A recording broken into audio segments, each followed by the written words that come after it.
Mikel Bujanda, ongi etorri zurera. Gurea zure ere bada eta zure izan zaite, ongi etorria. Nola eusten zaio 30 urtetako sasoi grina eta jakin minari? Iraunez, nola bestela?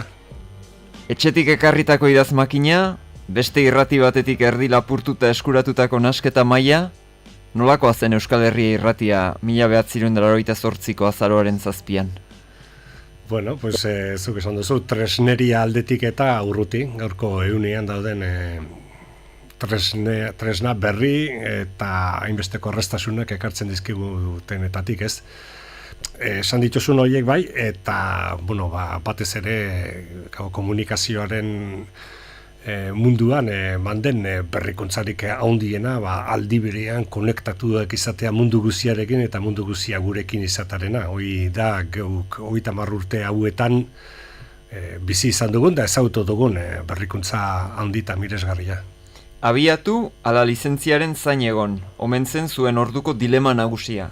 Eskerrak etzineten 2015 arte zain egon? Hoxe, eta ordutik ikasitakoak, asko dira bidean ikasitakoak, eta horietako bada, itxoiten den bitartean komeni dela hastea. Beraz, bi elementu horiek kombinatu itxoin bai, baina hasita. Baimena eskatzen ohituegi gaude? Egin beharra dagoena da, baina ez itxoin, ez lortu arte martxan jarri. Hau bai da, nik uste, lezioa eta lezioa bera baino lehenagotikan ere debatitu izan zena, eman dezagun, irratiarena edo telebistaren, azkaur telebistarekin da zer egin beharko litzateke eskatu agintaritzari ekar dezan behar den lege eta arauen bitartez ofizialki ekar dezan edo bestea da geuk egin, legeak eta ofizialki instituzioek ekarri aurretik ezote da hobeto guk ekartzea. Batzu zioten hori dela bidea laburtzea, alegia, etorri beharko litzateken bidetik ez baizik gauzak errestea agintaritzari, baina, guk hoxe egin behar izan dugu, ez? Eta nik uste dute halakotan iberde eskatu bai, aldela, baina ez egon. Lizentziari gabeko urte horietan, ez dizuete sekula irratia itxi. Ez. Bai ordea, 2010an, Erreniegako antena eten. Nola gogoratzen duzu pasadizo hori? Bueno, gertaera, nasia eta kontu, garrantzitsu izan duzen. Batez ere, gerora pairatu behar izan genuen egoerarengatik, erretiratu behar izan du genuen mendian, Erreniaga mendi gainean genuen geure tresneria, emisorea eta antena bera, isilarazi behar izan du genuen, eta gerora urte askotan eta modu provisionalean, baina oso modu desegokian izan dugu. Han gertatu zirenek guk bagenekien ez ginela errudun, hor keja bat etorri zen, hori egia da, abiaziotik hegazkin pilotoek eta sumatzen baitzuten. Euren irratitan aitzen zela, sartzen zela interferentzia moduan euskarazko irrati bat eta zuzenean geuregan etorri ziren. Baina ez ginengo, ez dut esanen nor zen, oraindik ez dugu esan behar, nor zen nasketa ura sortzen zuena. Baina egia da, hor Erreniaga mendi gainean badagoela gazkin zirkulaziorako edo halako aparato tresna garrantzitsu bat. Ez bakarrik hemen lur hartu behar duten gazkinentzako baizik hemen gainetik diren airezko pasabidetako abioiek eta erabiltzen dutena. Puntu delikatua da eta Erreniaga mendi gainean irrati antena pilo bat zegoen. Gehienak gertuago, esaten ari naizen aenaren aparatorretatik gurea, baina gurea urrunago zegoen eta geureak gainera erabiltzen zituen frekuentziagatik eta etzen posible gazkin pilotoek interferentzia somatzen zuten frekuentzia horietan problemak sortzia. Baina beste guztiek bezala gehiago iraunda ere erretiratu behar izan du genuen mendi gain horretatik. Izan duzu inoiz beldurrik irratia itxiko zizuetela? Ez dakit beldurra den, kezka hori beti izan dugu. Ziurgabetasuna izan da, nik uste dut urte askotan hemen izan dugun egoera, ez jakin, itxiko ote diguten, isilaraziko ote diguten, irauterik izanen ote genuen, gure proiektu honek baute zuen, irauterik, guk esaten genuen gure txalupatxo honetan navegazioa egiteko beharainako urik ote dauka Iruñerriko euskararen dinamikak. Bueno, nik uste beldurra baino gehiago beti izan du dela halako kezka bat. Orain 30 urte, Iruñeko ikastolean ernamuinetako bat izan zen irrintzi dorretik hasi zineten emititzen, baina zu Donostiako ikastoletako aurrenetakoa zara, okerrez banaiz. Bueno, aurrenetako bat ez, baina nik hor bai esan dezake dala poses eta arro ezagutu dudala eta ikastolen mugimenduaren hastapena. Gure andereño, gure irakasle, Mari Carmen Michelena Ilarramendi, bera izan zen Elbirea Zipitriarekin ikasitako gazteetako bat, eta harekin ikasitakoak, naiz geho 9 urterekin ja, ikastetxe, esan dezagun normalizatu batuetara pasa, urte hoietan guzietan ikasi dudana, izan da nik oinarri izan dudana. Nik uste geroztik ahaztu egin dudala, baina nire ikastolen aldi ura, gure ikastolen aldi ura guztiz garrantzizkoa izan zela eta bizi eta gogoratzen ditute urte haiek. Ikastolen hastapenetan aurgixan, zu Euskal Herria irratiaren sorreran, zu Arturo Kampion euskaltegiaren abiatzean, zu gizon sortzailea zara gero. Ez. Nik ez dut deus sortu. Eta hortaz ikastoleetan eta hor, esan dudan ikastolen mugimenduen hasiera gurasoen aukera izan duzen eta hor tartean beste asko bezala hor bai. Eta irratiarenean, irratiarena ere ez dago zalantzarik sorkuntza kolektibo bat izan du dela. Eta hor izan dira gidari, bultzatzaile, dinamizatzaileak eta laguntzaileni. Arturo Kampionen ere gauza bera. Arturo Kampion euskaltegia sortu zen, egia da, Iruñera etorri eta bigarren urtea, nik bigarren kurso izan du nuenean, baina sorrera horretan fundatzaile ez naiz izan, bakarra behin sortutakoan hor parte hartzaile bai, nahi bada laguntzaile bai, baina ez dute uste nik ezaren sortzaile izan naizenik. Eguneroko irratiak zen badu sormenetik? Sormena bai da noski elementu garrantzitsu bat, garrantzitsuago ere izan liteke, sormen, irudimen, bai bada elementu bat. Egia esan da, irratiak, edo behintzatu buk egiten dugun, irrati zerbitzuak parte handi bat informatzea du, informatzaile izateko hain zuzen ez da sormena behar, hain zuzen sormena hor sobran legoke, ez? Informazio emateko orduan. Eta, igual fantasia gehiegi ere sartzeko joera izan dezakegu informazio emateko orduan. Beste lan batzutan bai, ez da irratiak dauzkan beste lanetako batzuk, eta irratiak daukan funtzioa, komunikazio funtzioa, harremanak egitekoan hor bai, eta irudimena eta behar da, lan batzutarako beharrezko guztiz, eta beste batzutarako berriz oztopo, bihurtu liteke sormen handiegiko izatea. Azken 30 urteotan, nor aldatu da gehiago? Iruñerria ala Mikel Bujanda? Ez dakit, aldaketa bat, evoluzioa bai izan da, eta zer nahi esatea, ez gara horren beste aldatu.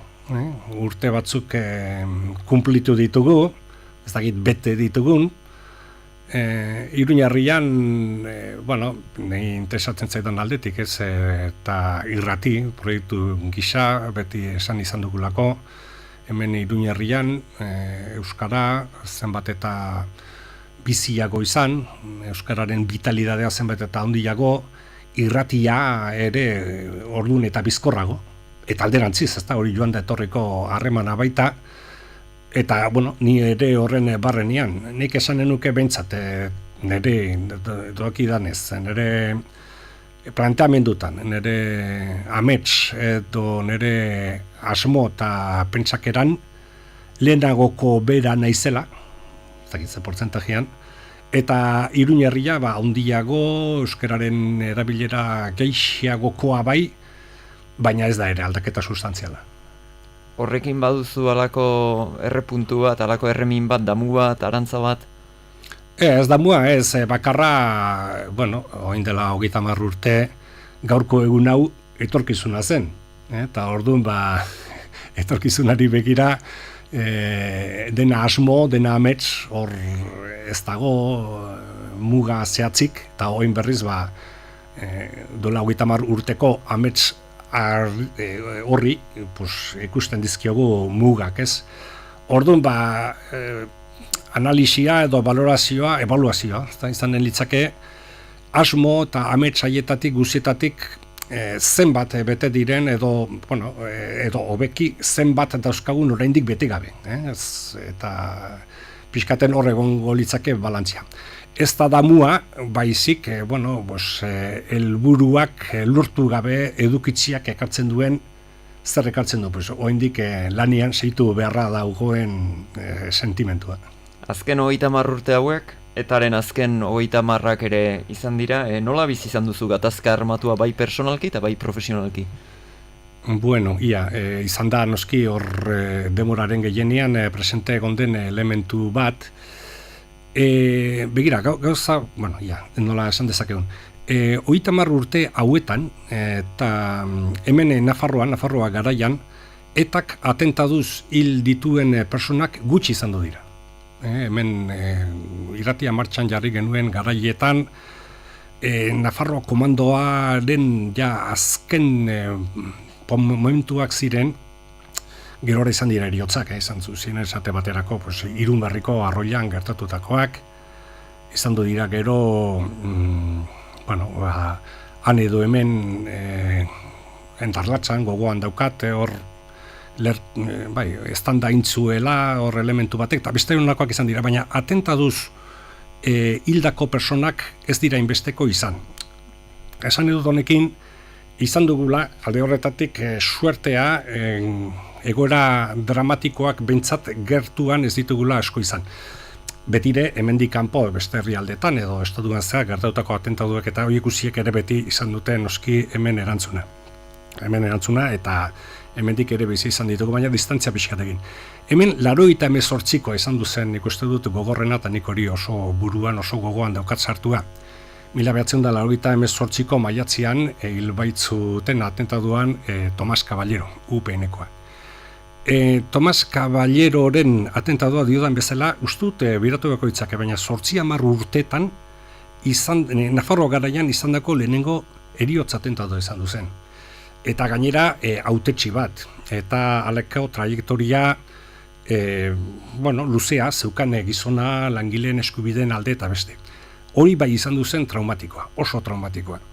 Horren besteraino, hemen oso gogoan izateko beste elementu bat gertatu baitzen, erreakzio bat Tomas Caballeroren heriotzaren aurka, Iruña aldeko Nafarroako euskalgintzaren izenean jende euskaldunek egindako agiri bat. Agiri hori eta ehundaka batzuk izenpeturikoak nik uste markatu zuela baita ere puntu bat, mugarri bat. Eta, horrek ez bakarrik bizipen bezala baizik, irrati honen inguruan ekarri zuelako bere urradura. Zenbait jendek entenditu zuten irratian gehiegin mintzatu ginela, eta atentadoren aurka mintzatu ziren euskaldunei abotsa ematen eta beste, eta horrek ekarri zizkigun halako turbulentzia batzuk, eta hori bai dute bereziki gogoan. Nik uste, garrantzitsua hori guztia, atentadu asko ez izana ordurarte, atentadurik ez izana ordurarte, eta ordurarte gertatu eta hemen izan zen erreakzioa uste dut euskaldunon, gainera alaxe izan zen, agiri horren izenpetzaileena, gaurko hemengo euskaldunon izenian egiten baitzen horre eta den atentadu horren gaitzespena. Zaildu du abertzalegoa zatituta egoteak zuen komunidadea batuta atxikitzeko lan hori? Elementu hori hortxe izan du da, eta nik uste hor eukidula oreka puntu bat bilatu behar izatea, ezta? informazioa ematea, errealitatea kontatzia da, bena hor beti elementu subjetiboak, alakoak beti sartu izan du dira, ezta uste dut hemendik aukera izan dugun guztitan, geure modura adirazi izan dugula, amaitu beharra zegoela gauzak egiteko modu hori, esate baterako, formulazio bat izan du da, eta urte amaieran gaudenez, urrengo urterako desio bat esan txazu, joan daitezela langabezira bizkartzainak, esate baterako, ez da, formulazio bat izan zen. Baina bai hemen jende askoren erresistentzia etari kritika egitea batzurentzat, eta oindikan ere, tabu gainditu ezina da, eta hori, nik uste tabu hori hemendik urratu dugula Euskal Herri Irrati honetan. Kazetari batek nola bizi du errelatoaren gatazka? Bueno, nik uste dut bakoitzak bere errelatua duela, hori zentzugabekoa da, eta gaina ez dut uste inora dalamanik errelato bat besten gainetik inposatu nahi izatiarena. Hor izatekotan izan behar du planteamendu integratzaile bat, besten sufrimenduaren, besten oinaziaren ukazioa hori evidentzi guztien aurkakoa da, ezta? Eta, gero nola modulatu, eta gero bestea da nola baliatu, ezta? Nola baliatu sufrimendu eta oinazi hori interes jakin batzutarako. Nik ez dut uste gehiagorako ematen duenik relatuen borroka horrek. Hile arte komunidadea zerbitzen jarraituko duzu, ala berritxarraken gixean etenaldi mugagabea iragartzeko puntuan zaude? Bueno, etenaldi mugagabe horrena ez dut sinistenik. Etenaldi bat izanen da, momentuz zehaztu gabekoa, baina hori torero zarra bezala itzuliko dira. Modu batez edo beste, sorta zehontzete ziur. Neri dakidanez zerbitzu ematea hori izan baita. Nik beti egin nahi izan dudana, beste modu batez, ez noski hemendik profesio lanbide gisa, baina nik jarraitu behar dut. Hortaz ez euki inolako zalantzarik zerbitzari lanetan. Irudikatzen duzu Mikel Bujandarik gabeko Euskal Herria irratirik? Bai, oso raix. Bai, imprescindible denik ez da inor are gutxiago ni. Hemen honek funtzionatzen du eta funtzionatu dezake aixe gainera eta deskuidatu ezkero igual hobeki. Nolakoa irudikatzen duzu? Bueno, Euskal Herri irrati hau betire loturik harremanetan Iruñerriko euskal jendearekin zerbitzu eginez eta baita ere probetxu hartuz, ezta? Alegia Iruñerriko euskal jendeak hornitzen du, elikatzen du irratia eta irratiak zerbitzu egiten dio jende horri elkarren arteko harremanetan komunikazioan jarriz eta hemen irratiaren helburuz daukaguna. Izate dila, euskara hemen eta orain, eta geroan, noski, esan edut, Iruñerrian komunikaziorako hizkuntza bizi, dinamiko, funtzionala. Aipatzen da zure esatari fazeta, zure kazetari fazeta, baina suposatzen dut talde hontan transmisioa ere izan dela zure arduretako bat. Bai, baina nik ez dute leziorik emateko. Ez daukate irakaspenik, nik uste dut hala, egin ditu dela gauzak eta egite molde horretatik zer ikasia baldin badago, sartuko dute eta zuraski gehiago izanen da egin behar eztenaren eredu edo eta adibidez hor ez da sermoitan ibili beharrik. Mikel Bujanda, mil esker eta urte askotarako. Berdin zuri ere. 1, 2, 3, 4! Metropoli Forala, Euskal Herria irratian.